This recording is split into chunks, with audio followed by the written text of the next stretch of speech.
कभी सोचा है कि कुछ कंपनियां लगातार आगे कैसे बढ़ती रहती हैं जबकि दूसरी कंपनियां वक्त के साथ कहीं खो जाती हैं। दूसरे विश्व युद्ध के बाद जापान ने अपनी तबाह हो चुकी अर्थव्यवस्था को फिर से खड़ा करने के लिए एक फलसफे का इस्तेमाल किया, और वो राज एक अकेले शब्द में छुपा है, काइज़ेन। ये सिर्फ एक जापानी शब्द नहीं है, बल्कि एक बहुत ही ताकतवर सोच है जो हमें सिखाती है कि कैसे छोटे छोटे लगातार किए गए सुधार मिलकर बड़े और कमाल के बदलाव ला सकते हैं। तो चलिए इस दिलचस्प सोच की गहराइयों में उतरते हैं। एक पल के लिए सोचिए, आप तोशिरो यामादा हैं, एक जापानी इंजीनियर।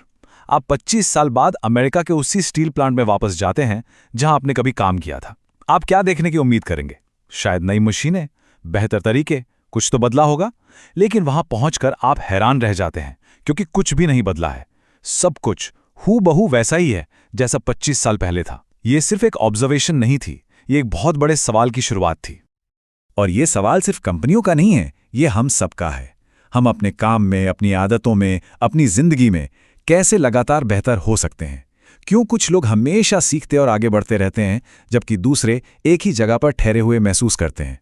आज हम इसी पहेली को सुलझाएंगे जिसके तार जापान की औद्योगिक क्रांति से जुड़े हुए हैं। तो चलिए इस कहानी के दो मुख्य किरदारों से मिलते हैं।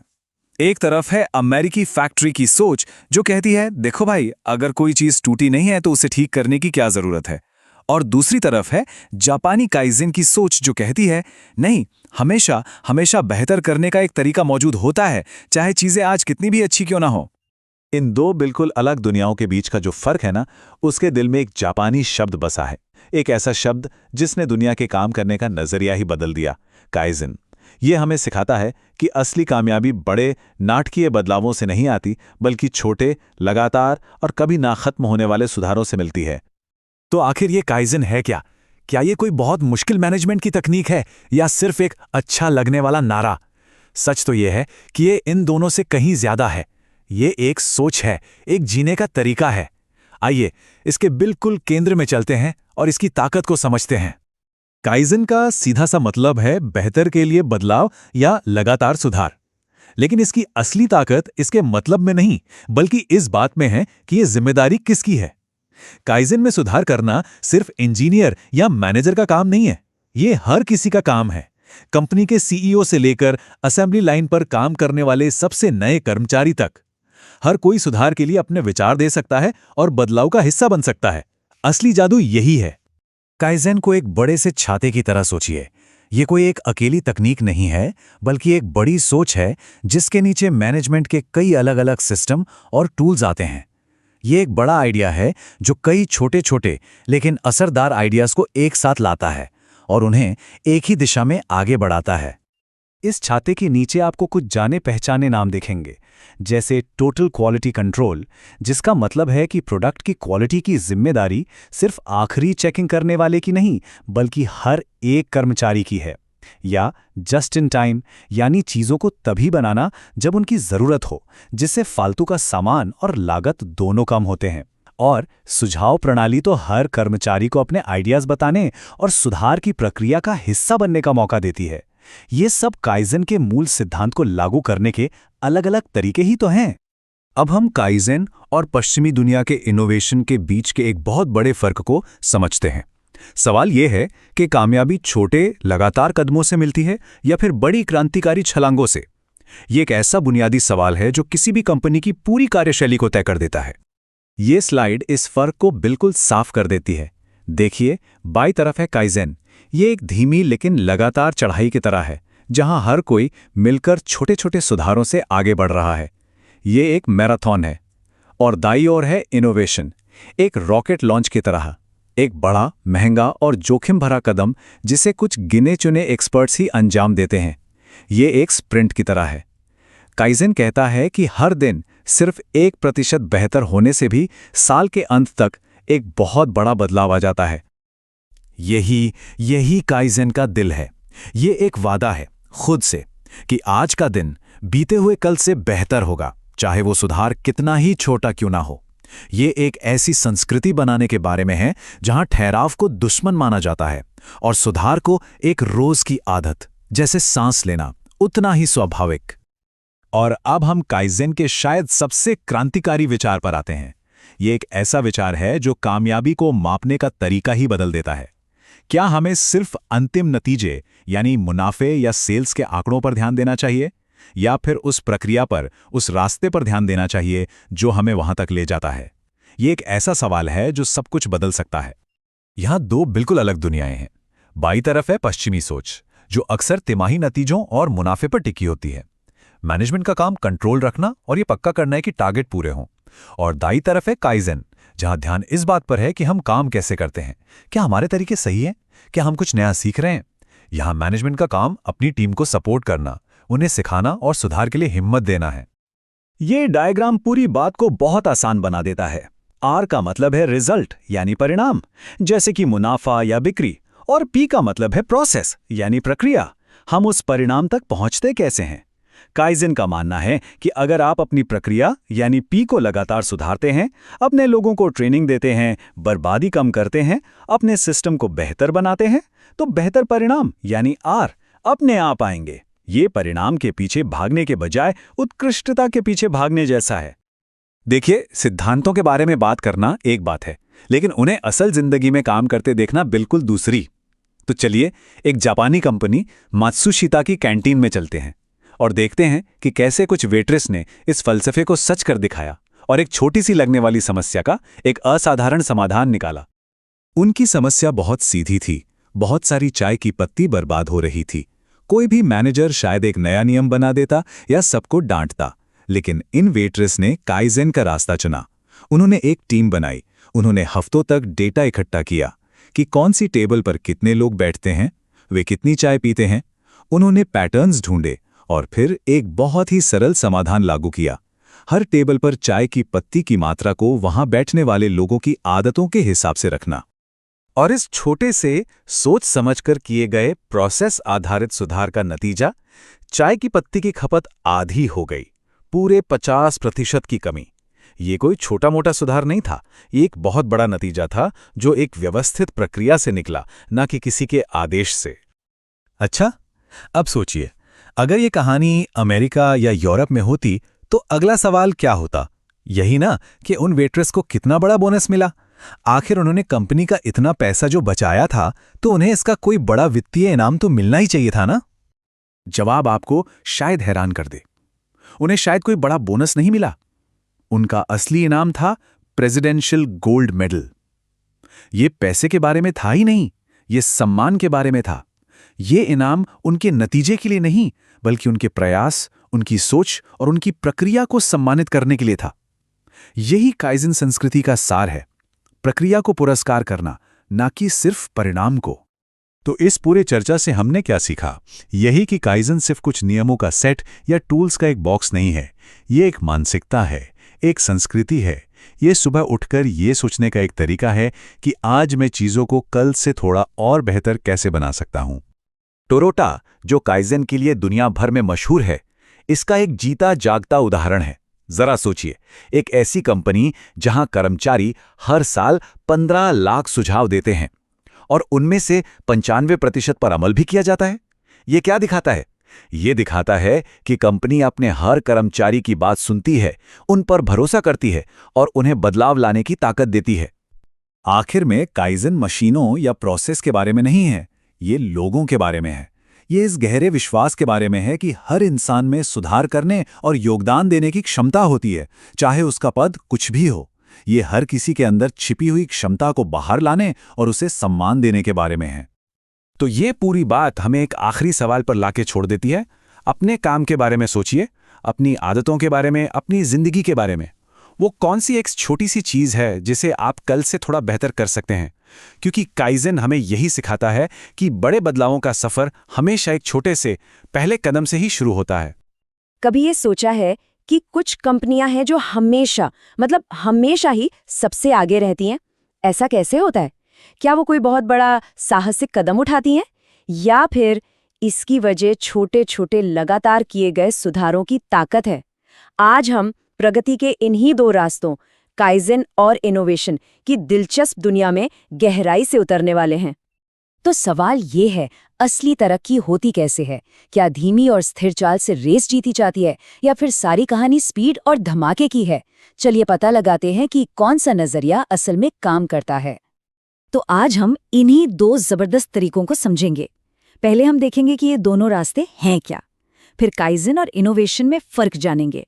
इसके बाद हम इनोवेशन के जाल के बारे में बात करेंगे और फिर देखेंगे कि जब ये दोनों मिल जाते हैं तो क्या कमाल होता है। और ये सब समझने के लिए हम निसान की एक बहुत ही मजेदार केस स्टडी भी देखेंगे। अच्छा, तो ये जो तरक्की के दो रास्ते हैं ना, ये हमें दुनिया के दो अलग अलग हिस्सों में ले जाते हैं। एक तरफ है जापान, जहां हमें मिलती है काइजन की दुनिया, यानी लगातार सुधार करते रहने की कला। और वहीं दूसरी तरफ है पश्चिम, जहां हम इनोवेशन के बड़े और क्रांतिकारी बदलावों को देखते हैं। ये पूरब और पश्चिम की कहानी है, जिसके केंद्र में है प्रगति। चलिए इसको एक आसान तरीके से समझते हैं।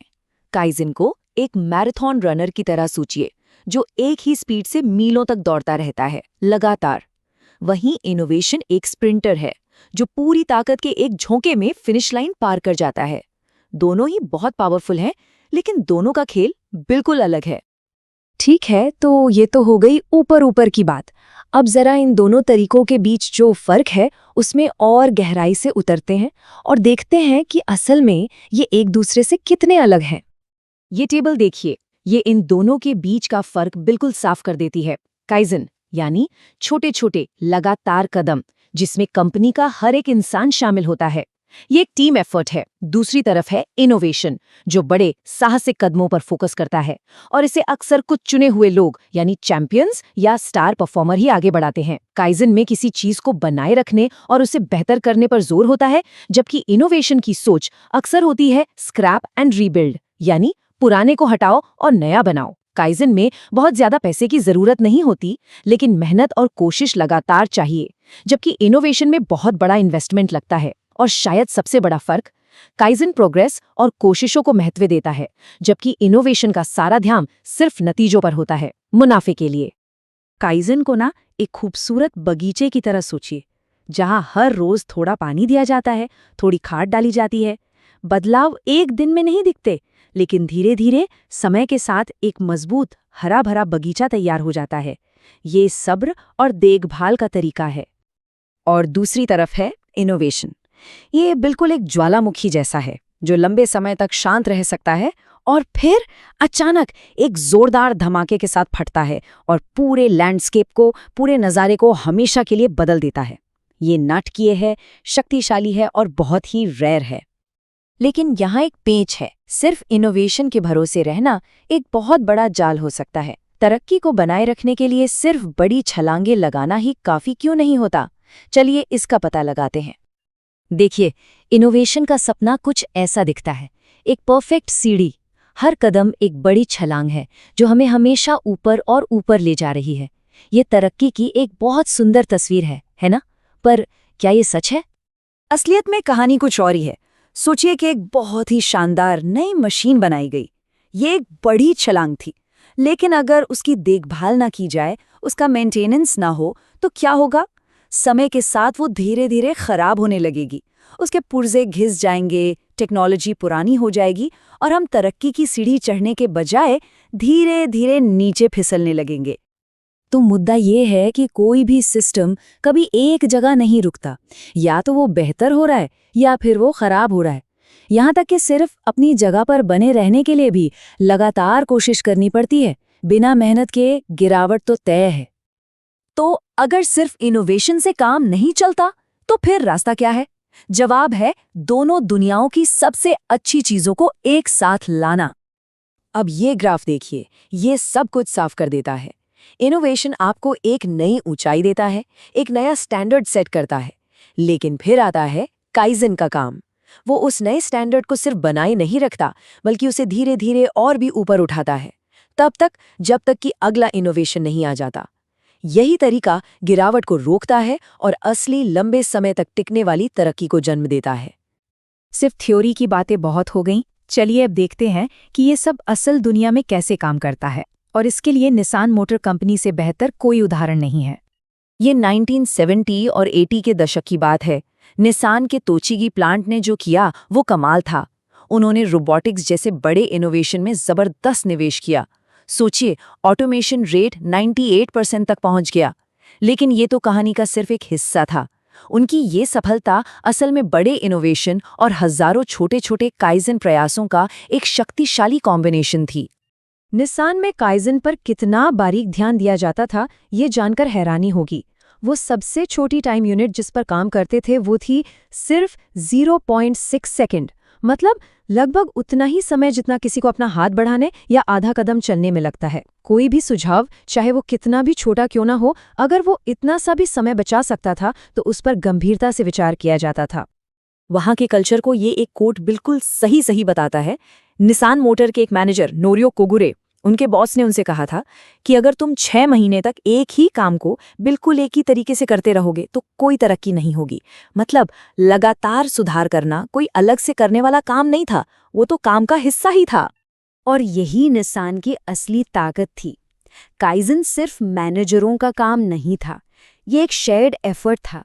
हर कर्मचारी को अपने काम में छोटे छोटे सुधार करने के लिए एनकरेज किया जाता था, चाहे वो अपने औजारों को रखने के तरीके में एक मामूली सा बदलाव ही क्यों ना हो। तो ये पूरी बातचीत हमें एक बुनियादी सवाल पर लाकर खड़ा कर देती है। जब तरक्की की बात आती है तो हमारा फोकस कहाँ होना चाहिए? क्या हमें सिर्फ बड़े चमकदार नतीजों के पीछे भागना चाहिए, या फिर हमें उस प्रोसेस को मजबूत करने पर ध्यान देना चाहिए जो लगातार बेहतर नतीजे देती है? ये एक ऐसा सवाल है जो सिर्फ कंपनियों के लिए नहीं बल्कि हम सबके लिए जरूरी है, जब हम अपनी जिंदगी में लगातार बेहतर होने की कोशिश करते हैं। आज बात करते हैं टोटल क्वालिटी कंट्रोल की, जिसे शॉर्ट में TQC भी कहते हैं। अच्छा, ये है क्या? ये जापान से आई एक बहुत ही पावरफुल मैनेजमेंट फिलॉसफी है, जिसका पूरा फोकस एक ही चीज पर है, लगातार सुधार, या जिसे जापानी भाषा में कहते हैं काइजन। तो चलिए देखते हैं कि आज हम क्या क्या समझने वाले हैं। सबसे पहले हम जानेंगे कि ये टोटल क्वालिटी की फिलॉसफी आखिर है क्या। फिर हम देखेंगे कि प्रोसेस के तरीके से सोचना क्यों इतना जरूरी है। इसके बाद हम उस कभी न खत्म होने वाले सुधार के चक्र की बात करेंगे। फिर कुछ असली दुनिया के उदाहरण देखेंगे कि कैसे TQC समस्याओं को सुलझाता है, और आखिर में हम काइजन के रास्ते पर आगे बढ़ेंगे। तो चलिए शुरू करते हैं पहले पॉइंट से। टोटल क्वालिटी कंट्रोल असल में है क्या? देखिए, ये सिर्फ इतना नहीं है कि आपने कोई चीज बना ली और आखिर में चेक कर लिया कि वो ठीक है या नहीं। नहीं, ये उससे कहीं ज्यादा गहरी बात है। मतलब TQC एक ऐसा सिस्टम है, एक ऐसा तरीका है जिसमें डेटा और स्टैटिस्टिक्स का इस्तेमाल होता है। क्यों? ताकि लगातार इम्प्रूवमेंट हो सके, जिसे हम काइजन कहते हैं। और सबसे बड़ी बात यह है कि इसमें कंपनी का हर एक इंसान, हर एक डिपार्टमेंट शामिल होता है। सोचिए, मैनेजमेंट से लेकर फैक्ट्री में काम करने वाले तक और सेल से लेकर HR डिपार्टमेंट तक, हर कोई। क्वालिटी किसी एक की जिम्मेदारी नहीं बल्कि सबकी जिम्मेदारी है। अब ये दिलचस्प है, जापान स्टील वर्क्स ने इसके 3 बड़े लक्ष्य बताए हैं। पहला और सबसे जरूरी, कस्टमर की जरूरतों को पूरा करना और उनका भरोसा जीतना। दूसरा, कंपनी को ज्यादा प्रॉफिटेबल बनाना। और तीसरा, जो कि बहुत अहम है, कर्मचारियों की मदद करना ताकि वो अपनी पूरी क्षमता का इस्तेमाल कर सकें और कंपनी के लक्ष्यों को पाने में अपना योगदान दे सकें। तो आप देख रहे हैं, ये सिर्फ प्रोडक्ट की क्वालिटी के बारे में नहीं है, ये लोगों और प्रोसेस के बारे में भी है। तो यहाँ हमारी सोच में एक बहुत बड़ा बदलाव आता है। TQC कहता है कि सिर्फ रिजल्ट पर फोकस मत करो, ये देखो कि वो रिजल्ट आया कैसे। मतलब क्या से ज्यादा जरूरी है, कैसे। इसको समझने के लिए चलिए इन 2 तरीकों की तुलना करते हैं। एक तरफ है रिजल्ट ओरिएंटेड सोच। इसका मानना है अंत भला तो सब भला, मतलब अगर आखिर में सब ठीक है तो बस ठीक है। ये सिर्फ फाइनल प्रोडक्ट को देखकर परफॉर्मेंस तय करता है। लेकिन दूसरी तरफ है TQC की सोच, यानी प्रोसेस ओरिएंटेड। ये कहता है रुको, चलो प्रोसेस को बेहतर बनाते हैं। ये देखता है कि रिजल्ट तक पहुंचने के लिए कौन से कदम उठाए गए। इसमें लगातार फीडबैक और बातचीत पर जोर दिया जाता है ताकि सफर को बेहतर बनाया जा सके। और इसी सोच से एक बहुत ही पावरफुल आइडिया निकलता है, अगली प्रक्रिया ही ग्राहक है। इसका क्या मतलब हुआ? इसका मतलब ये है कि कंपनी के अंदर ही जब एक इंसान अपना काम खत्म करके दूसरे को देता है तो दूसरा व्यक्ति उसका कस्टमर है। और अपने कस्टमर को हम कभी खराब माल नहीं देते, राइट? तो ये एक कमिटमेंट बन जाता है कि कोई भी अपनी तरफ से डिफेक्टिव काम आगे नहीं बढ़ाएगा। सुनने में बहुत सिंपल लगता है, लेकिन सोचिए इसका असर कितना बड़ा हो सकता है। अब जैसा कि हमने कहा, टीक्यूसी कोई जादू की छड़ी नहीं है कि एक बार घुमाई और सब ठीक हो गया। नहीं, ये एक लगातार चलने वाला प्रोसेस है, एक कभी न खत्म होने वाला चक्र जो लगातार सुधार का इंजन है। और इस इंजन का नाम है PDCA साइकिल। P मतलब प्लान। सबसे पहले आप मौजूदा हालात को समझते हैं और सुधार के लिए एक योजना बनाते हैं। D मतलब डू, फिर आप उस प्लान को लागू करते हैं। C मतलब चेक, इसके बाद आप जांचते हैं कि जो आपने किया उससे वो सुधार आया भी या नहीं जिसकी उम्मीद थी। और A मतलब एक्ट, अगर सुधार हुआ है तो आप उस नए तरीके को स्टैंडर्ड बना देते हैं ताकि गलती दोबारा न हो। जैसे मान लीजिए कॉफी शॉप में बहुत लंबी लाइन लगती है, तो वो प्लान करेंगे कि वेटिंग टाइम कैसे कम करें। फिर डू यानी एक नया ऑर्डरिंग सिस्टम लगाएंगे। फिर चेक करेंगे कि क्या इससे टाइम सच में कम हुआ। अगर हाँ, तो एक्ट यानी इस नए सिस्टम को हमेशा के लिए लागू कर देंगे। सिंपल है ना, लेकिन बहुत असरदार। और ये जो पूरी प्रोसेस है वो कुछ इस तरह दिखती है। आप देख सकते हैं कि कैसे PDCA साइकिल एक समस्या को पहचानने, उसके कारणों को खोजने, फिर उपाय लागू करने और आखिर में एक नए बेहतर स्टैंडर्ड को बनाने में मदद करती है। और ये जो एक्ट वाला स्टेप है ना, वो अगले सुधार के लिए एक बेसलाइन, एक नींव बन जाता है। ठीक है, थ्योरी तो समझ आ गई, लेकिन असल दुनिया में ये सब कैसे काम करता है? चलिए अब कुछ असली उदाहरण देखते हैं कि कैसे TQC ने मुश्किल समस्याओं को सुलझाया और इसमें डेटा ने कितना बड़ा रोल निभाया। ये एक बहुत ही क्लासिक केस है। एक जगह टेलीफोन ऑपरेटर्स परेशान थे कि कस्टमर्स को इतना लंबा इंतजार क्यों करना पड़ता है, तो उन्होंने अंदाजा लगाने के बजाय इस फिशबोन डायग्राम का इस्तेमाल किया। इसे कॉज एंड इफेक्ट डायग्राम भी कहते हैं। इसकी मदद से उन्होंने हर उस मुमकिन वजह को मैप किया जिससे देरी हो सकती थी। और जब उन्होंने डेटा इकट्ठा करना शुरू किया तो क्या पता चला? पता चला कि सबसे बड़ी वजह बहुत ही सिंपल थी। लंच ब्रेक के दौरान ड्यूटी पर सिर्फ एक ही ऑपरेटर होता था। बस समस्या पकड़ में आ गई और इसका हल भी उतना ही सिंपल था। 3 शिफ्ट वाला लंच सिस्टम शुरू कर दिया गया। तो देखा, डेटा की मदद से कितनी आसानी से एक बड़ी समस्या हल हो गई। चलिए एक और उदाहरण देखते हैं, रीको कंपनी का। ये जो ग्राफ है इसे हिस्टोग्राम कहते हैं। जब रीको की क्वालिटी कंट्रोल टीम ने अपने रेजिन आउटपुट का डेटा देखा तो उन्हें ये अजीब सा ग्राफ मिला जिसमें 2 चोटियां थीं। ये एक बहुत बड़ा क्लू था। इससे उन्हें पता चला कि उनकी 2 अलग-अलग प्रोडक्शन प्रोसेस गलती से मिक्स हो रही थी और इसी वजह से प्रोडक्ट की क्वालिटी में इतना ज्यादा उतार चढ़ाव आ रहा था। तो टीम ने क्या किया? उन्होंने इस वेरिएशन की तह तक जाने का फैसला किया और जब उन्होंने डेटा की बताई कहानी को सुना और उस पर काम किया तो नतीजा कमाल का था। वो अपनी प्रोसेस को इतना स्थिर करने में कामयाब हुए कि उनका टारगेट आउटपुट 4300 किलो था और उसमें सिर्फ ±5 किलो का मामूली सा फर्क रह गया था। ये एक जबरदस्त सुधार था। तो इन उदाहरणों से ये तो साफ है कि TQC सिर्फ टूल या टेक्निक नहीं है, ये मैनेजमेंट और सुधार को देखने का एक बिल्कुल अलग नजरिया है।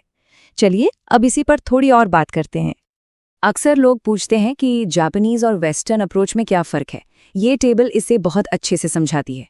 देखिए, पारंपरिक वेस्टर्न अप्रोच में क्वालिटी की जिम्मेदारी अक्सर एक QC मैनेजर की होती है, लेकिन जापानीज TQC अप्रोच में ये पूरी कंपनी की जिम्मेदारी है, जिसमें टॉप मैनेजमेंट भी पूरी तरह शामिल होता है। ट्रेनिंग की बात करें तो वेस्टर्न अप्रोच में अक्सर सिर्फ इंजीनियर्स को ट्रेनिंग दी जाती है, लेकिन TQC में एग्जीक्यूटिव से लेकर वर्कर तक हर किसी को ट्रेनिंग मिलती है। और सबसे बड़ा फर्क दायरे का है। पारंपरिक तरीके में QC एक टेक्निकल फंक्शन है, लेकिन TQC में ये कंपनी का एक मुख्य उद्देश्य है। तो बात साफ है, TQC सिर्फ एक डिपार्टमेंट का काम नहीं, ये एक पूरी मैनेजमेंट स्ट्रैटेजी है जिसके केंद्र में लोग हैं। तो ये सब जानने के बाद हम अपने साथ क्या लेकर जा सकते हैं?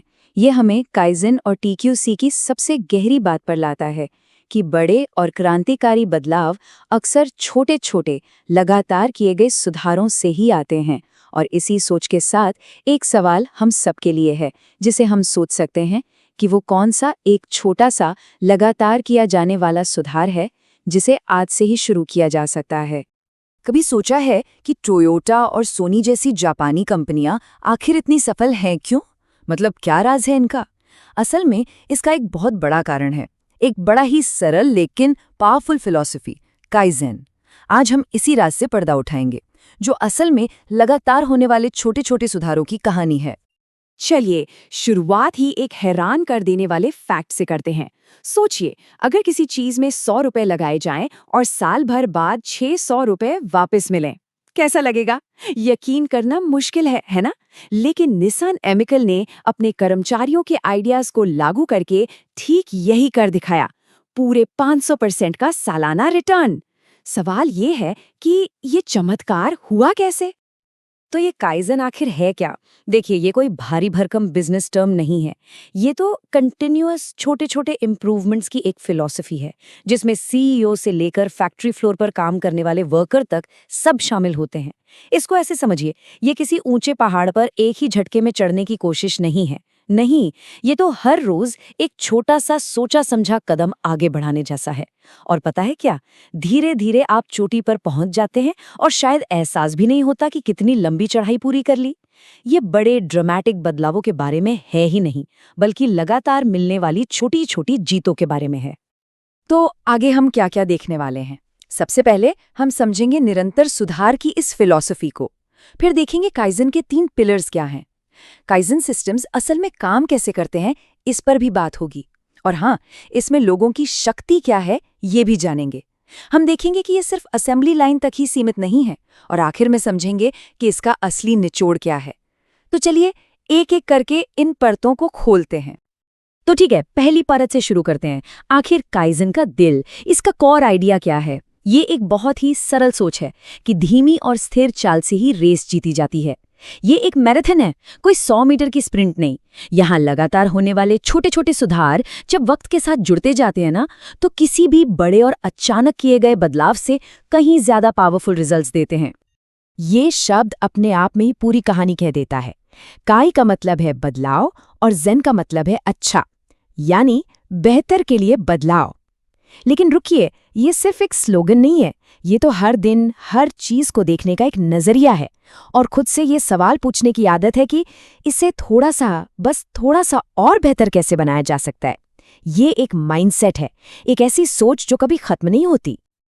अच्छा, काइज़न को एक मजबूत टेबल की तरह सोचिए। ये सिर्फ एक पैर पर खड़ा नहीं रह सकता। इसे स्टेबल रहने के लिए 3 मजबूत पैरों की जरूरत होती है, और ये 3 पैर हैं मैनेजमेंट, ग्रुप और इंडिविजुअल। चलिए देखते हैं कि ये तीनों मिलकर काम कैसे करते हैं। यहाँ जो बात सच में इंटरेस्टिंग है, वो है इन तीनों लेवल्स का बैलेंस। देखिए, पहला है मैनेजमेंट ओरिएंटेड काइज़न। ये बड़े फैसलों से जुड़ा है। जैसे मान लीजिए सीईओ ने तय किया कि ठीक है, हम एक बिल्कुल नई, ज्यादा एफिशिएंट असेंबली लाइन लगाएंगे। ये बड़ा स्ट्रेटेजिक बदलाव है। फिर आता है ग्रुप ओरिएंटेड। यहाँ छोटे छोटे ग्रुप्स जैसे क्वालिटी सर्कल्स मिलकर अपनी रोजमर्रा की वर्कशॉप प्रॉब्लम्स को सुलझाते हैं। और आखिर में जो शायद सबसे पावरफुल है, वो है इंडिविजुअल ओरिएंटेड। ये उस एक वर्कर के बारे में है जो रोज एक ही स्क्रू कसता है और एक दिन उसे ख्याल आता है कि अरे, अगर मैं थोड़ा अलग एंगल से खड़ा हो जाऊं तो ये काम 2 सेकंड जल्दी हो सकता है। ये है वो ग्रास रूट्स लेवल का सुधार, जहां असली जादू होता है। थ्योरी की बातें तो बहुत हो गई, अब देखते हैं कि ये असलियत में दिखता कैसा है। और इसके लिए काइज़न के सबसे फेमस और सक्सेसफुल एग्जाम्पल से बेहतर जगह और क्या हो सकती है? टोयोटा, एक ऐसी कंपनी जिसने इस फिलॉसफी को सचमुच अपनी आत्मा में बसा लिया है। जरा एक सीन इमेजिन कीजिए, एक बहुत बड़ी कार फैक्ट्री, और अचानक सब कुछ शांत हो जाता है। एक छोटे से बटन के दबने से पूरी की पूरी प्रोडक्शन लाइन रुक गई है। क्यों? क्योंकि एक वर्कर ने एक मामूली सा डिफेक्ट देख लिया। सोचे, ज्यादातर फैक्ट्रियों में क्या होता? शायद उसे चुप रहने और काम करते रहने को कहा जाता। लेकिन टोयोटा में वो एक हीरो है। तुरंत वहां एक्सपर्ट्स पहुंचते हैं और वो सिर्फ उस एक खराब पुर्जे को नहीं बदलते, नहीं, वो उस समस्या की जड़ तक जाते हैं ताकि वो गलती दोबारा कभी ना हो। और इस अप्रोच का नतीजा, अमेरिकन कार मेकर्स के मुकाबले 10 गुना ज्यादा कैपिटल टर्नओवर रेशियो। अब इसका मतलब क्या है? आसान भाषा में कहें तो इसका सीधा मतलब ये था कि टोयोटा अपने पैसे, अपनी मशीनरी, अपने रिसोर्सेज का इस्तेमाल करके अपने अमेरिकन कंपेटिटर्स के मुकाबले 10 गुना ज्यादा वैल्यू पैदा कर रहा था। ये सिर्फ थोड़ा सा ज्यादा एफिशिएंट होना नहीं है, ये तो एक बिल्कुल ही अलग लेवल का खेल है। देखिए, सिस्टम्स और प्रोसेसेस ज़रूरी हैं, बिल्कुल हैं, लेकिन वो कहानी का सिर्फ आधा हिस्सा हैं। काइज़न का असली जादू, उसका असली इंजन तो उसके लोगों में है। ये फिलॉसफी इस पक्के यकीन पर टिकी है कि जो इंसान असल में वो काम कर रहा है ना, उसे सुधारने का सबसे अच्छा तरीका भी वही जानता है। ज़रा इस नंबर को देखिए, 60 लाख। ये कोई ऑफिस के कोने में धूल खाता हुआ सजेशन बॉक्स नहीं है। ये 1985 में सिर्फ 1 साल में मात्सुशिता के कर्मचारियों द्वारा दिए गए सजेशंस की संख्या है। मतलब हर एम्प्लॉय की तरफ से दर्जनों सुझाव। ये पार्टिसिपेशन का एक ऐसा लेवल है जिसके बारे में ज्यादातर कंपनियां सिर्फ सोच ही सकती हैं। और सबसे जरूरी बात तो ये है कि ये सारे आइडियाज किसी ब्लैक होल में गायब नहीं हो रहे थे। एज इन वार्नर में 2 लाख से ज्यादा सजेशंस में से करीब हर एक को यानी 99% को लागू किया गया। सोचिए इससे कर्मचारियों तक क्या मैसेज जाता होगा। मैसेज साफ था, हम आपकी सुनते हैं, आपकी बात की कीमत है और आप सच में फर्क लाते हैं। और जरा इस चार्ट पर नजर डालिए, ये सिर्फ काम को तेजी से करने के बारे में नहीं है। कर्मचारी हर चीज को बेहतर बनाने के तरीके खोज रहे हैं। काम को ज्यादा सेफ बनाना, क्वालिटी सुधारना और हाँ, काम के घंटे कम करना भी शामिल है। ये एक 360 डिग्री अप्रोच है जो काम के हर पहलू को बेहतर बनाती है। यह एनालॉजी मुझे बहुत पसंद है। देखिए, काइज़न कोई ऐसी चीज नहीं है जिसे आप एक मेमो भेजकर लागू करवा सकते हैं। नहीं, ये एक ऐसी चीज है जिसे लोगों को खुद एक्सपीरियंस करना पड़ता है। एक बार जब कोई देख लेता है कि उसका एक छोटा सा आइडिया उसके काम को कैसे बदल सकता है, तो बस वो फीलिंग फैल जाती है। ये एक पॉजिटिव इन्फेक्शन की तरह है जो पूरे ऑर्गेनाइजेशन में फैल जाता है। और यही वो छोटी छोटी जीतें हैं जो काइज़न को इतना पावरफुल बनाती हैं। चाहे वो लेंस साफ करने के लिए महंगे वाइप्स की जगह सस्ते कॉटन स्वॉब्स इस्तेमाल करने का आइडिया हो, या फिर किसी मशीन को बेहतर बनाने के बाद उस पर अपना नाम लिखवाने का सम्मान हो। ये छोटी छोटी चीजें गर्व और ओनरशिप की एक बहुत गहरी भावना पैदा करती हैं। तो अब शायद ये सवाल मन में आ रहा होगा कि ये सब फैक्ट्रीज और मैन्युफैक्चरिंग के लिए तो ठीक है, पर मेरी ऑफिस जॉब का क्या? तो यही तो काइज़न की खूबसूरती है। इसके प्रिंसिपल्स यूनिवर्सल हैं। इन्हें कहीं भी किसी भी काम में लागू किया जा सकता है। हिटाची के इन कैंपेन्स को ही देख लीजिए।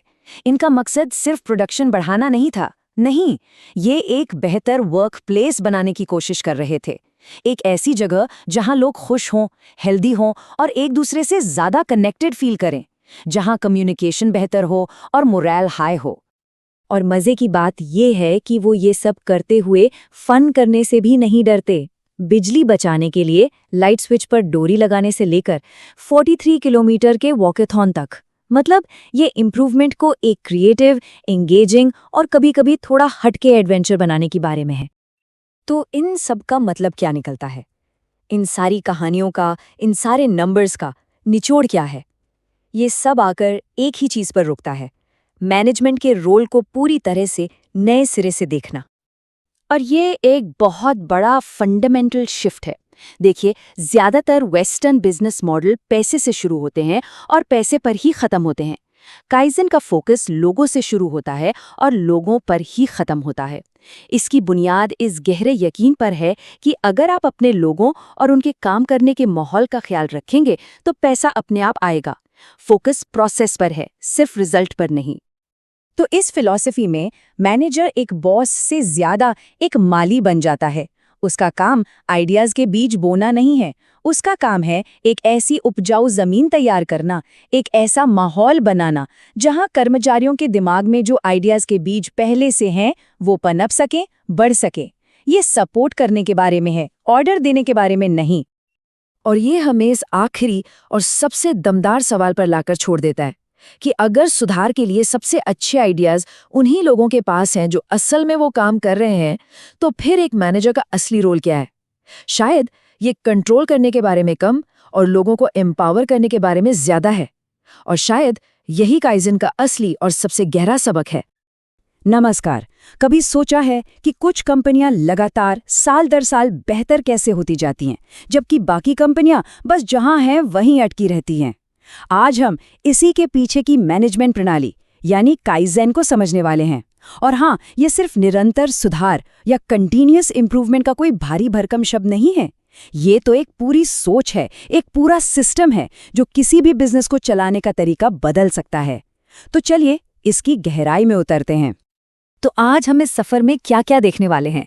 सबसे पहले हम काइजन के मूल दर्शन, उसकी आत्मा को समझेंगे। फिर हम देखेंगे कि ये उस एक बहुत बड़ी प्रॉब्लम को कैसे सॉल्व करता है जो हर कंपनी में होती है, यानी अलग अलग डिपार्टमेंट्स की आपसी खींचतान। इसके बाद हम जानेंगे कि कैसे एक बड़ी स्ट्रैटेजी को जमीनी हकीकत में बदला जाता है, और फिर देखेंगे कि असल दुनिया में इसके नतीजे कितने जबरदस्त होते हैं। और आखिर में हम इसकी सबसे जरूरी सीख के साथ इसे खत्म करेंगे। तो चलिए शुरू करते हैं हमारे पहले सेक्शन से, काइजन का दर्शन। यहाँ हम समझेंगे कि ये कोई एक अकेली तकनीक नहीं है, बल्कि मैनेजमेंट की दो अलग अलग सोच की कहानी है। एक सोच जो कहती है कि बस चीजों को चलाते रहो, और दूसरी जो कहती है कि नहीं, इसे लगातार बेहतर बनाना है। देखिए, ज्यादातर लोग जब काइजन सुनते हैं तो उनके दिमाग में बस एक ही चीज आती है, निरंतर सुधार। लेकिन ये तो सिर्फ आधी कहानी है। मैनेजमेंट की दुनिया में काइजन एक पूरा स्ट्रक्चर्ड सिस्टम है। ये सिर्फ मौजूदा स्टैंडर्ड को बनाए रखने, मतलब मेंटेनेंस करने से बिल्कुल अलग है। ये एक एक्टिव, संगठित तरीका है जिससे सुधार को कंपनी के कल्चर का हिस्सा बना दिया जाता है, ना कि कोई ऐसी चीज जो कभी कभार हो गई तो ठीक, नहीं तो कोई बात नहीं। और ये स्लाइड इस फर्क को बहुत ही बढ़िया तरीके से दिखाती है। एक तरफ है मेंटेनेंस मैनेजिंग। इसका काम है जो स्टैंडर्ड तय हो गए हैं उनको बनाए रखना, ये पक्का करना कि जो काम आज हो रहा है वो कल भी उसी क्वालिटी से हो। ये जरूरी है, बिल्कुल जरूरी है, लेकिन इससे ग्रोथ नहीं होती। और दूसरी तरफ है काइजन मैनेजिंग। इसका पूरा फोकस सुधार और इनोवेशन पर है। इसकी सोच ये है कि हमेशा चीजों को बेहतर करने का कोई न कोई तरीका जरूर होता है। काइजन का असली जादू इन दोनों को एक साथ लाने में है, मौजूदा स्तर को संभाल कर रखना और साथ ही साथ उसे लगातार ऊपर उठाने की कोशिश करना। सेक्शन 2, विभागों की दीवारें तोड़ना।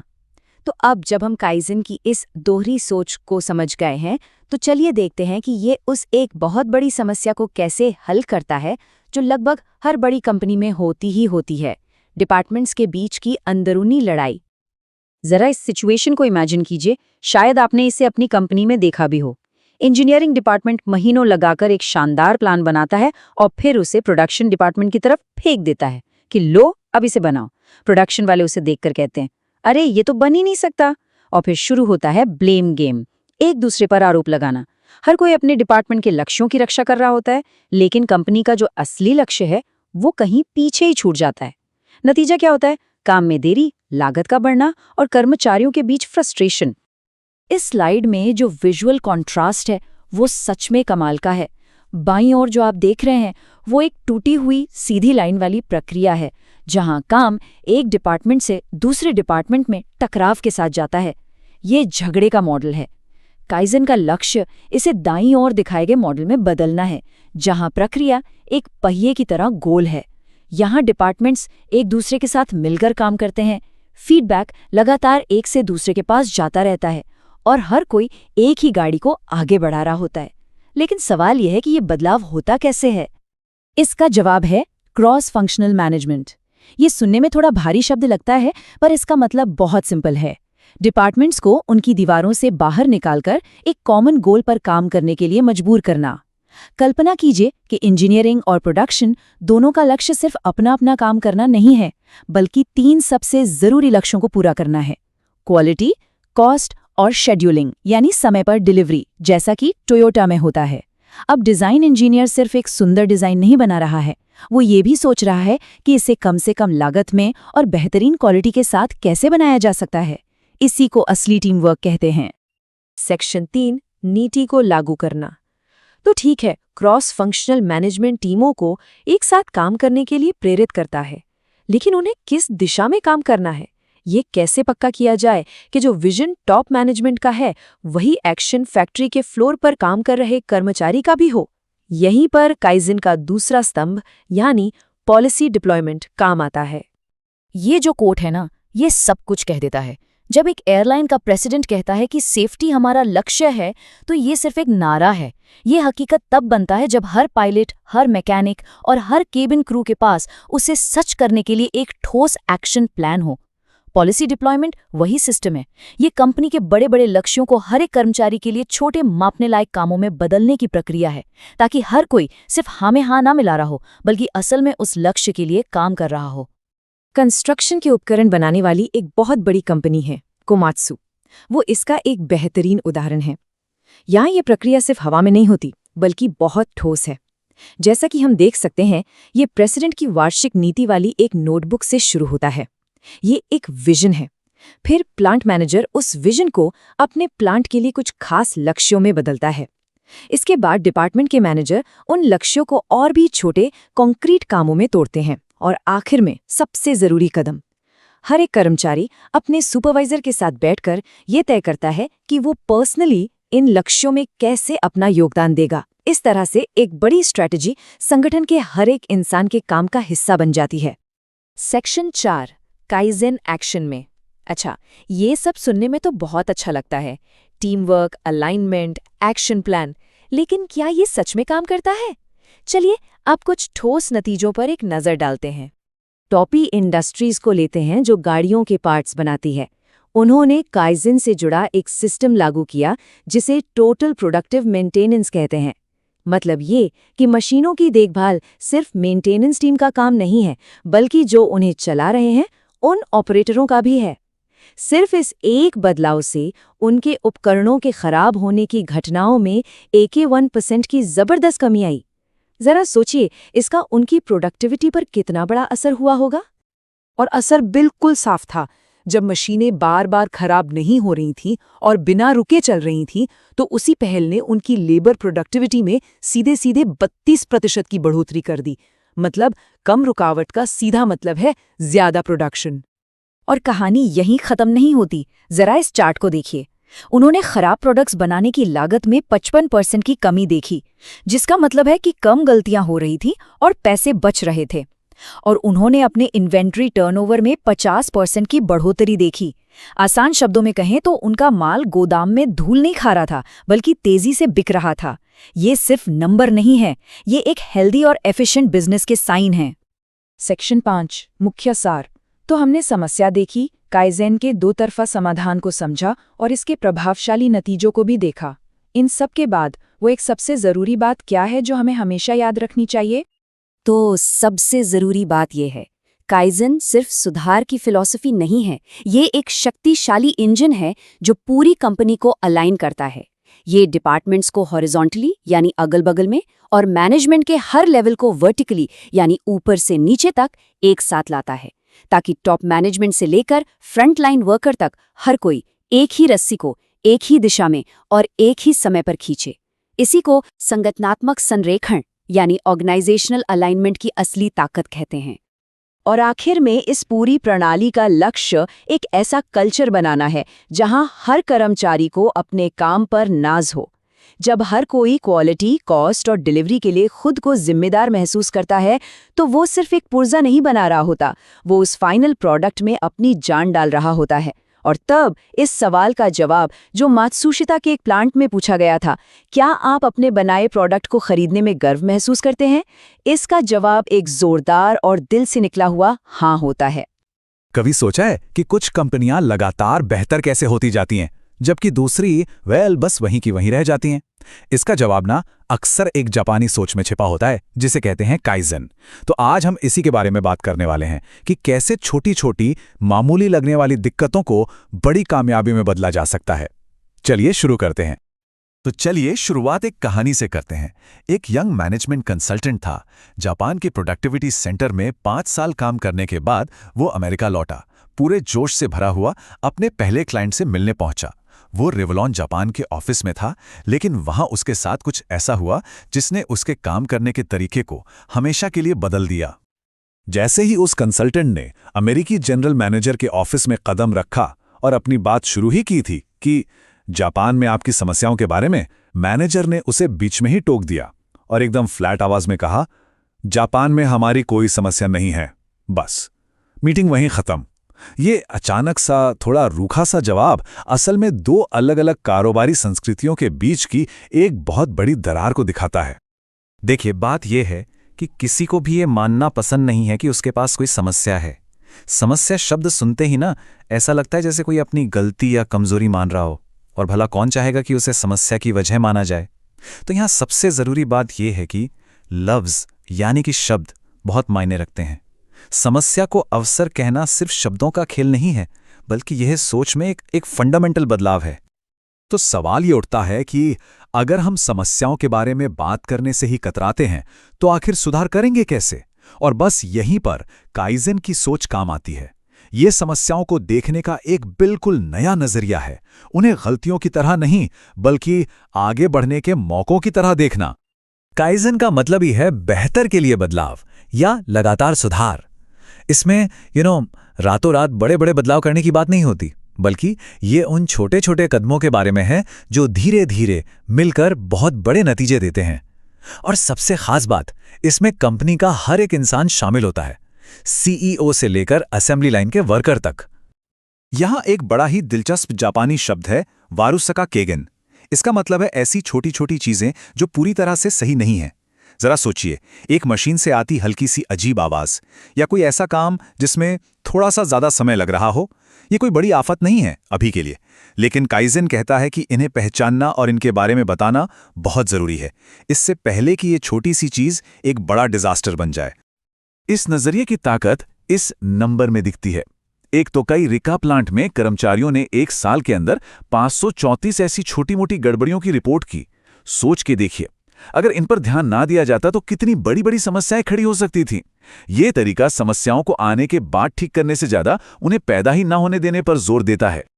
ये सोच हमें काम करने के तरीकों में एक गहरे कल्चरल फर्क की तरफ ले जाती है, खासकर जब हम जापानीज मॉडल की तुलना कुछ पश्चिमी मॉडल से करते हैं।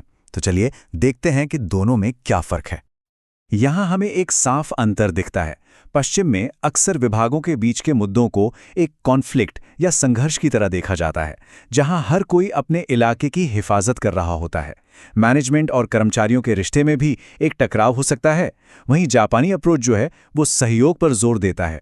वहां समस्याओं को एक साझा चुनौती माना जाता है जिसे सबको मिलकर हल करना है, और इसकी नींव, इसका फाउंडेशन आपसी भरोसे पर टिकी होती है। और ये बंटवारा ना सिर्फ सोच का नहीं बल्कि असल में भी होता है। जरा इस यूरोपीय कारखाने की कहानी देखिए। वर्कर के लिए नीली शर्ट, टेक्नीशियन के लिए पीली और मैनेजर के लिए सफ़ेद। यहाँ तक कि उनकी कैंटीन भी अलग अलग। ये चीज़ें ये फिजिकली मैनेजमेंट और कर्मचारियों के बीच एक दीवार खड़ी कर देती हैं, और ये दीवार भरोसे और अच्छे संवाद के रास्ते में एक बहुत बड़ी रुकावट डालती है। अब इसकी तुलना 1955 में बने जापान प्रोडक्टिविटी सेंटर की सोच से कीजिए। उनका मूल सिद्धांत ये था कि सुधार से जो भी फायदा हो वो सबको मिलना चाहिए, मैनेजमेंट, कर्मचारी और ग्राहक, सभी को। ये कोई ऐसी बाजी नहीं थी जिसमें एक जीते और दूसरा हारे। ये एक साझा कोशिश थी जहां सब एक साथ जीतते थे। तो ये सारी बातें आखिर असल में काम कैसे करती हैं? चलिए इसको समझने के लिए कायाबा इंडस्ट्रीज का एक सॉलिड उदाहरण देखते हैं। 1970 के दशक में तेल संकट के बाद कायाबा के सामने मुकाबला बहुत टफ था और क्वालिटी की मांगें भी बढ़ रही थीं। उन्हें रियलाइज हुआ कि अगर बाजार में टिके रहना है और आगे बढ़ना है तो काम करने का तरीका बदलना ही होगा। इसलिए उन्होंने टोटल क्वालिटी कंट्रोल यानी कि TQC को अपनाया, जो कि काइज़न फिलॉसफी को प्रैक्टिस में लाने का एक तरीका है। उन्होंने अंधेरे में तीर नहीं चलाए। उन्होंने एक बहुत ही सिस्टमैटिक, एक बहुत ही मेथोडिकल तरीका अपनाया। सबसे पहले उन्होंने अपनी हर क्वालिटी प्रॉब्लम की लिस्ट बनाई, जो पहले हो चुकी थी और जो अभी भी थी। फिर उन्हें विभाग के हिसाब से बांटा, हर समस्या की जड़ तक गए और फिर एक पूरा डिटेल प्लान तैयार किया। ये एक तरह से अपनी कमियों का पूरी ईमानदारी से सामना करना था। और इस पूरे प्रोसेस को सफल बनाने के लिए उन्होंने इसे एक सिस्टम का रूप दिया। क्वालिटी टेबल और प्रोसेस प्लानिंग टेबल जैसे खास टूल बनाए गए। जैसा कि इस टेबल में देख सकते हैं, इन टूल्स का एक ही मकसद था, ये पक्का करना कि प्रोडक्ट बनाने की शुरुआत से लेकर ग्राहक सेवा तक हर कदम पर क्वालिटी का ध्यान रखा जाए। और ये सिर्फ प्रोडक्शन टीम का काम नहीं था। जैसा कि ये मास्टर डायग्राम दिखाता है, कंपनी का हर विभाग, चाहे वो प्लानिंग हो, सेल्स हो, सर्विस हो या मैन्युफैक्चरिंग, सबकी क्वालिटी सुनिश्चित करने में एक भूमिका थी। उन्होंने टीमों के बीच की दीवारों को तोड़ दिया और एक साझा जिम्मेदारी का सिस्टम बनाया। और इस मेहनत का नतीजा वो भी मिला। सिर्फ 4 साल के अंदर 1980 में कायाबा ने डेमिंग पुरस्कार जीता, जो जापान में क्वालिटी कंट्रोल के लिए सबसे बड़े सम्मानों में से एक माना जाता है। ये उनके काइज़न पर आधारित नजरिए की एक जबरदस्त कामयाबी थी। लेकिन ये मान लेना एक गलती होगी कि ये तरीका हमेशा हर हाल में काम करता है। काइज़न कोई जादू की छड़ी नहीं है। इसे सफल होने के लिए सही माहौल की जरूरत होती है। तो एक संतुलित नजरिया रखने के लिए चलिए एक ऐसे मामले को भी देखते हैं जहां ये बुरी तरह फेल हो गया। 1970 में जापानी राष्ट्रीय रेलवे JNR ने एक प्रोडक्टिविटी अभियान शुरू करने की कोशिश की और वो पूरी तरह से फ्लॉप रहा। ऐसा क्यों हुआ? क्योंकि मैनेजमेंट खुद पूरी तरह से कमिटेड नहीं था। उन्होंने इसे बहुत जल्दबाजी में लागू किया और कर्मचारियों को ये ठीक से समझाया ही नहीं कि ये क्यों जरूरी है। यूनियन ने इसे कर्मचारियों के शोषण की एक चाल समझा और इसका जम के विरोध किया और आखिर में मैनेजमेंट ने हार मान ली और पूरा प्रयास ही छोड़ दिया। JNR की ये नाकामी हमें एक बहुत जरूरी सबक सिखाती है। काइजेन सिर्फ प्रोसेस, टूल और चार्ट के बारे में नहीं है। इसके दिल में, इसके कोर में कुछ और गहरा है और वो है लोग। जापान प्रोडक्टिविटी सेंटर के संस्थापक कोहेई गोशी ने इस बात को बहुत खूबसूरती से कहा था। लंबे समय तक चलने वाला सुधार लोगों का सम्मान करने और उन्हें अपने साथ शामिल करने से ही आता है। आप सिर्फ आदेश देकर काम नहीं करवा सकते। आपको एक ऐसा माहौल बनाना होगा जहां लोग खुद बेहतर करने के लिए प्रेरित महसूस करें। एक छोटी सी कहानी है जो दिखाती है कि संवाद कितना जरूरी है। लेखक का नाई कई सालों तक उससे पूछता रहा, क्या आपके सिर में कहीं खुजली होती है? लेखक हमेशा नहीं कहते क्योंकि उन्हें लगता था कि नाई उन पर रूसी होने का ताना मार रहा है। बहुत बाद में उन्हें समझ आया कि नाई का मतलब था, अगर कहीं खुजली हो तो मैं बाल धोते समय वहां मसाज कर दूंगा। सवाल एक ही था पर मतलब बिल्कुल अलग। मैनेजमेंट और कर्मचारियों के बीच अक्सर ऐसी ही गलतफहमियां हो जाती हैं। और ये बात हमें इस पूरी चर्चा के सार पर वापस लाती है। सच्ची प्रोडक्टिविटी का मतलब सिर्फ ज्यादा सामान बनाना नहीं है। इसका मतलब है काम करने के लिए एक बेहतर माहौल बनाना, लोगों की संतुष्टि को बढ़ाना और ऐसी तरक्की करना जो भौतिक होने के साथ साथ आत्मिक भी हो। तो इस चर्चा के अंत में एक सवाल है जिस पर सोचा जा सकता है। अपनी अपनी दुनिया में, चाहे वो ऑफिस हो या पर्सनल लाइफ, समस्याओं को किस नज़र से देखा जाता है? क्या वो ऐसी विफलताएं हैं जिन्हें छिपाया जाना चाहिए, या फिर वो सीखने और आगे बढ़ने के मौके हैं? काइजेन का सार, इसका एसेंस बस यही है कि सही नजरिए से हर समस्या एक अवसर है। हमारे साथ जुड़ने के लिए शुक्रिया। काइजेन नाम तो शायद सुना ही होगा और सुनने में थोड़ा भारी भरकम भी लगता है ना? लेकिन क्या हो अगर मैं कहूं कि इसके पीछे का आइडिया इतना सरल पर इतना शक्तिशाली है कि वो बड़ी बड़ी कंपनियों की तकदीर बदल सकता है। चलिए आज इसी की गहराई में उतरते हैं और देखते हैं कि कैसे छोटे छोटे बदलाव कमाल कर सकते हैं। जरा सोचिए, क्या हो अगर किसी कंपनी को बदलने वाले सबसे बड़े, सबसे जबरदस्त आइडियाज कहीं बाहर से नहीं बल्कि कंपनी के अंदर से ही आएं, और वो भी उन लोगों के दिमाग से जो रोज उस काम को करते हैं। बस कोई सुनने को तैयार हो। आज हम इसी हैरान कर देने वाले सवाल की पड़ताल करेंगे। तो काइजेन की असली शुरुआत कहाँ से होती है? किसी बड़े कॉन्फ्रेंस रूम से नहीं, या किसी महंगे कंसल्टेंट की रिपोर्ट से भी नहीं। इसकी शुरुआत होती है छोटे छोटे जमीनी आइडियाज से। तो चलिए कहानी भी वहीं से शुरू करते हैं। एक कहानी से समझते हैं। बात है निसान केमिकल के एक प्लांट की। कल्पना कीजिए एक बहुत बड़े प्लांट की जहां हजारों मोटरें लगी हैं। अब वहां एक नियम था कि जब ये मोटरें इस्तेमाल में नहीं भी हैं तब भी उन्हें एक हल्के करंट पर चालू रखना ही पड़ता था। जरा अंदाजा लगाइए, हजारों मोटरें 24 घंटे भले ही खाली चल रही हों, बिजली का बिल तो आसमान फाड़ रहा होगा। तो मैनेजमेंट ने नहीं बल्कि वहां काम करने वाले कुछ कर्मचारियों के एक ग्रुप ने सोचा कि इस समस्या का कुछ करना पड़ेगा, और उन्होंने इसे हल्के में नहीं लिया। उन्होंने बाकायदा एक टीम बनाई और जानते हैं क्या किया? पूरे 1 साल तक हर छोटी से छोटी चीज का डेटा रिकॉर्ड किया। हवा में नमी कितनी है, आज मौसम कैसा है, मतलब कुछ भी नहीं छोड़ा। तो 1 साल की इस मेहनत के बाद नतीजा क्या निकला? नतीजा इतना सरल था कि यकीन करना मुश्किल हो जाए। उन्होंने पाया कि मोटरों को लगातार करंट देने की कोई जरूरत ही नहीं है, बस रुक रुक कर थोड़ी थोड़ी देर में करंट देना काफी था। और ये कमाल का आइडिया किसी टॉप इंजीनियर का नहीं बल्कि सीधे उन कर्मचारियों का था जो रोज उन मोटरों के बीच काम करते थे। और इससे कंपनी को हुई एक बहुत बड़ी बचत। तो कितनी बड़ी थी ये बचत, कोई अंदाजा? हर साल पूरे 3.8 मिलियन येन। उस जमाने के हिसाब से ये लगभग 15,200 अमेरिकी डॉलर बनते थे। जरा सोचिए, एक छोटा सा सुझाव जिस पर शायद किसी बड़े मैनेजर की नजर भी ना पड़ती और उसने कंपनी के इतने पैसे बचा लिए। बस यही तो है काइजन की असली ताकत। और ये कोई एक अकेली कहानी नहीं थी, ये सोच तो जैसे एक लहर बन गई थी। जैसे कैनन में देखिए, एक कर्मचारी ने गौर किया कि लेंस साफ करने के लिए बहुत महंगे कागज का इस्तेमाल होता है। उसने एक सिंपल सा आइडिया दिया, अरे सुपरमार्केट वाले सस्ते कॉटन स्वैब से भी तो यही काम हो सकता है ना।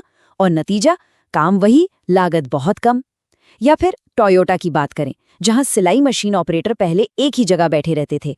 एक सुझाव आया और अब वो खड़े होकर कई मशीनों के बीच घूमते हैं, जिससे प्रोडक्शन में जबरदस्त फ्लेक्सिबिलिटी आ गई। और हिताची में तो कमाल ही हो गया, कर्मचारियों ने खुद ही एक अभियान छेड़ दिया, फालतू लाइटें बंद करो। और देखते ही देखते कुछ दुकानों में बिजली का खर्चा 30% कम हो गया। ये सब देखने में शायद छोटे छोटे सुधार लगें, पर जब ये हजारों की तादाद में होते हैं तो इनका असर बहुत बहुत बड़ा होता है।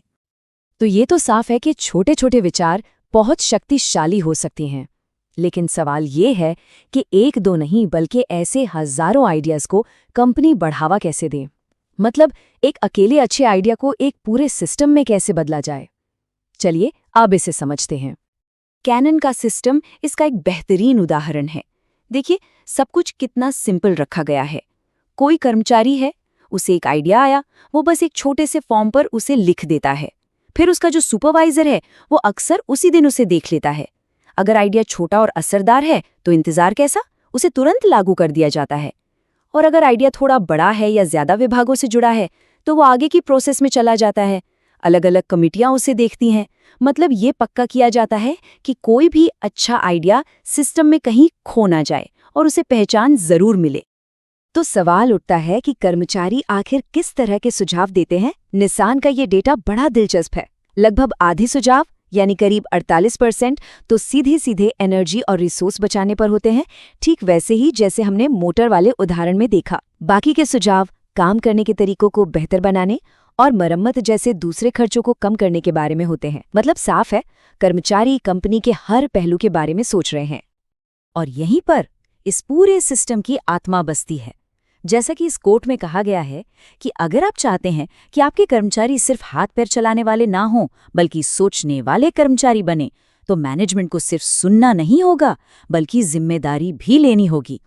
इसका सीधा सा मतलब है, मैनेजमेंट का काम सिर्फ सुझावों का ढेर लगाना नहीं है, उनका काम है उन पर तेजी से एक्शन लेना और कर्मचारियों को ये महसूस कराना कि हाँ, उनके आइडियाज की वाकई में कद्र है। और लोगों को लगातार मोटिवेटेड रखने का सबसे अच्छा तरीका क्या है? इसे एक मजेदार खेल जैसा बना दो। कैनन ने ठीक यही किया। आप देखिए, उन्होंने एक पूरा स्ट्रक्चर बना दिया।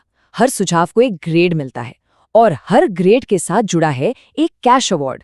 छोटे से आइडिया के लिए 2000 येन से लेकर सबसे धांसू आइडिया के लिए 50,000 येन तक। तो सवाल ये है कि इस पूरे तामझाम का, इस सिस्टम का कंपनी को फायदा क्या हुआ?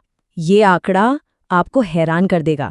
1983 में कैनन ने अपने सुझाव सिस्टम पर जितना भी पैसा लगाया, जानते उसे वापस कितना मिला? 70 गुना ज्यादा, 77 टाइम्स। ये अविश्वसनीय है। तो ये सिर्फ एक सुझाव बॉक्स या अवार्ड सिस्टम नहीं है। इन सब के पीछे एक बहुत गहरी मैनेजमेंट फिलॉसफी काम कर रही है, एक सोच जो इस पूरे बदलाव का असली इंजन है। ये स्लाइड काइजेन की बिल्कुल दिल की बात कहती है। जरा ऐसे सोचिए, ट्रेडिशनल मैनेजमेंट का काम क्या है? बस गाड़ी को चलाते रहना, उसका रख रखाव करना, मेंटेनेंस करना। लेकिन काइजेन कहता है नहीं, मैनेजमेंट का एक और शायद उससे भी ज्यादा जरूरी काम है सुधार। मतलब सिर्फ गाड़ी चलाना नहीं बल्कि उसे लगातार बेहतर बनाना, उसे और तेज और एफिशिएंट बनाना। और ये सुधार अकेले अकेले तो हो नहीं सकता। इसके लिए एक बहुत जरूरी चीज है जिसे क्रॉस फंक्शनल मैनेजमेंट कहते हैं। इसका सीधा साधा मतलब है कि कंपनी के अलग अलग डिपार्टमेंट जैसे डिजाइन वाले, प्रोडक्शन वाले, मार्केटिंग वाले, ये सब अपनी अपनी छोटी छोटी दुनिया में काम नहीं करेंगे। ये एक टीम की तरह मिलकर काम करेंगे, उन दीवारों को तोड़ देंगे जो उन्हें एक दूसरे से अलग करती हैं, ताकि बड़े लक्ष्य हासिल किए जा सकें। और इस पूरी सोच के सेंटर में, इसके दिल में है ये QCS व्हील। Q मतलब क्वालिटी, C मतलब कॉस्ट यानी लागत और S मतलब शेड्यूलिंग यानी समय पर डिलीवरी। काइज़न कहता है कि कंपनी का पहला लक्ष्य सिर्फ प्रॉफिट कमाना नहीं होना चाहिए। पहला लक्ष्य होना चाहिए इन 3 चीज़ों में बेस्ट बनना। अगर आप बेहतरीन क्वालिटी देते हैं, कम से कम लागत में और हमेशा समय पर, तो प्रॉफिट वो तो अपने आप आएगा।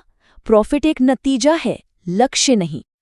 तो हमने सिस्टम देख लिया, उसके पीछे की फिलॉसफी भी समझ ली, लेकिन आखिर में ये सब इतना ज़रूरी क्यों है?